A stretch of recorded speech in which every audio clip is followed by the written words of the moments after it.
Today's episode is brought to you by Mazars. SoundCartel. If you're looking to expand your business, why not consider overseas? The potential market is a lot bigger than here, and there's a good chance you could strike gold. From SoundCartel, I'm Nicole Goodman, and this is Business Essentials Daily.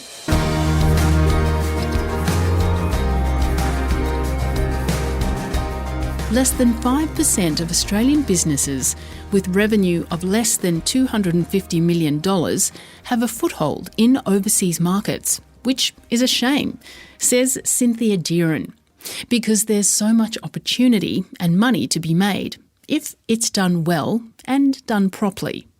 Cynthia Dearin is Managing Director of Dearin and Associates, an organisation which helps with international market research and expansion strategies.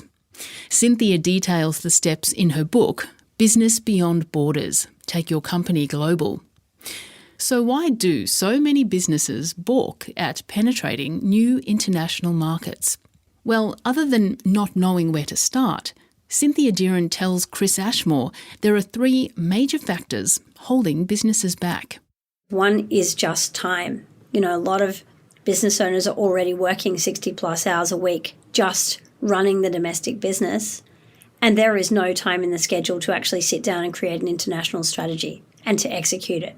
And, let's be real, this is not just a side project. It's almost like opening the business again in another country. So you actually have to have time and resource to put towards it. So I think time can be a factor.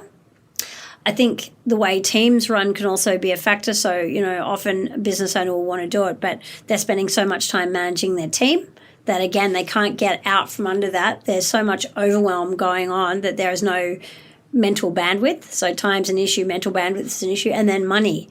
Businesses aren't being run efficiently enough to enable them to take that leap to go overseas, because in the long run, going global is going to make your business much better. If you do it the right way, you'll turn over more and you'll keep more. But there's this intermediate phase where you actually have to make an investment. And sometimes what happens is people think, well, it's going badly here at home, or it's not quite as good as we want. We're going to go overseas to fix that problem.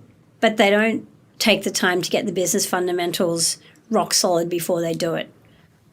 Well, realistically, how much time should you give yourself building your business in a particular overseas market?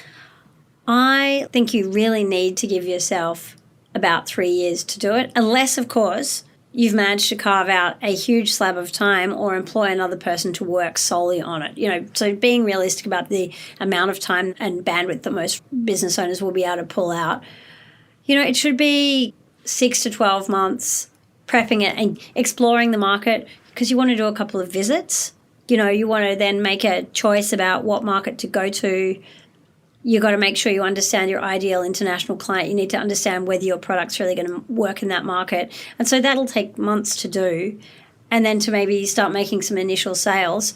A second year to consolidate and refine what you've done, and to find out what's working well, what's not working so well, what needs to be switched up. And then a year to run it to really start making good profit. How do businesses know which is the right market for them?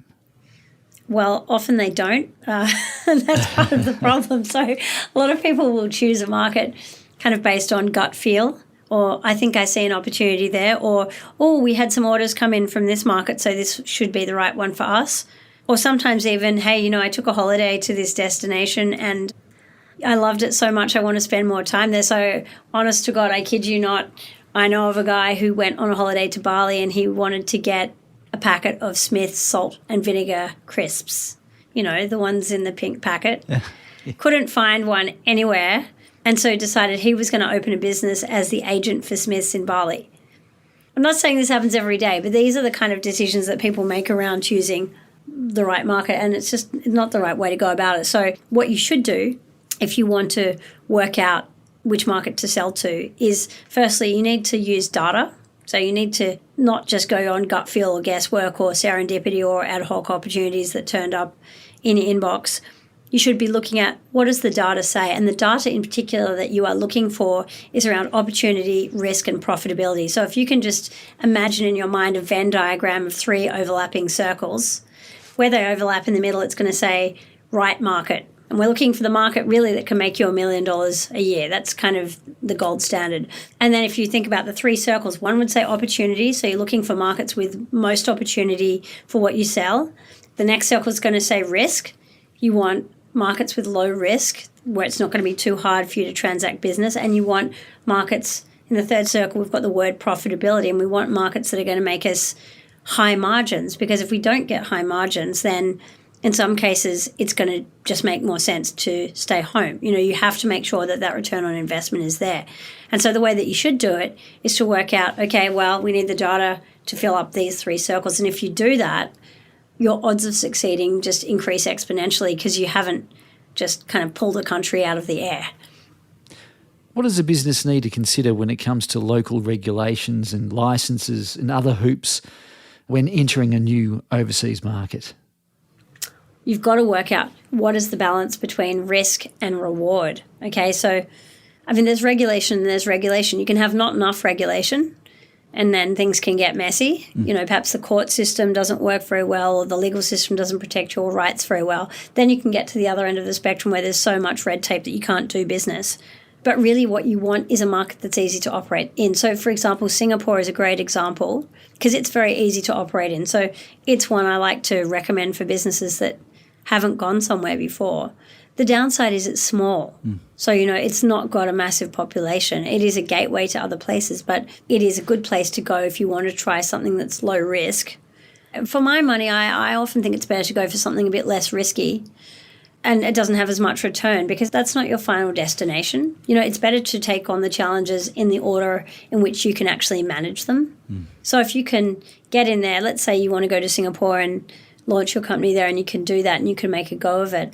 After you've done that, then you can say, okay, well, what's the next stop in Asia for us? Where do we go next? Rather than, for example, doing the thing that's been quite popular in Australia for some time, saying, hey, the China market's ginormous. It's 1 billion people. If we could capture 0.1% of it, we can buy a private island in a jet and it'll be amazing. And then getting there and going, holy moly, this is so much harder than we had imagined. So, I think it's better to be, unless you are incredibly well-resourced and you have a huge appetite for risk, I think it's better to take on a challenge that you can succeed at, do that well, and then move on to the next thing with the benefit of what you learned from that first project. Well, there are culture and language barriers, of course. Does that mean then that it's a good idea to have a local dealer or a local representative to help start the business?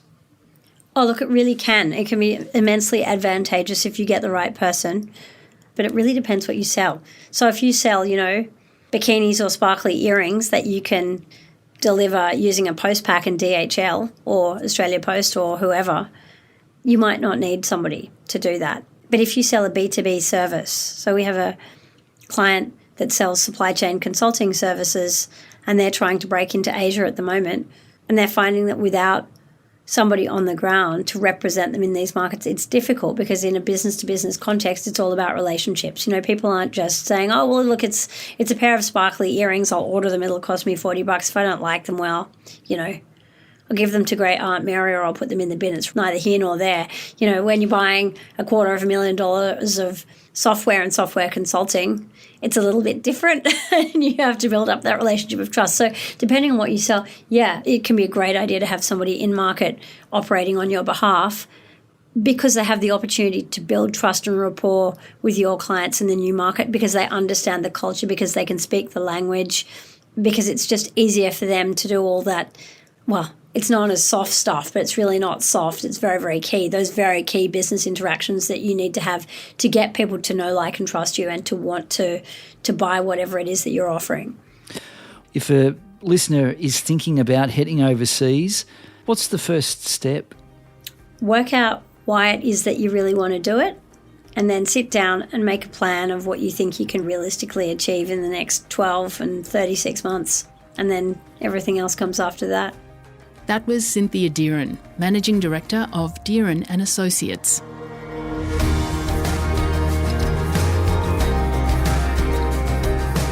This episode of Business Essentials Daily is produced by the team at SoundCartel. Thanks for listening. I'm Nicole Goodman. We'll bring you more Be Daily tomorrow. Follow @BE Daily Podcast across social media and head to bedaily.com.au for more from the Business Essentials Daily Podcast. SoundCartel. This episode was brought to you by Mazars. To find out more, visit mazars.com.au. That's mazars.com.au.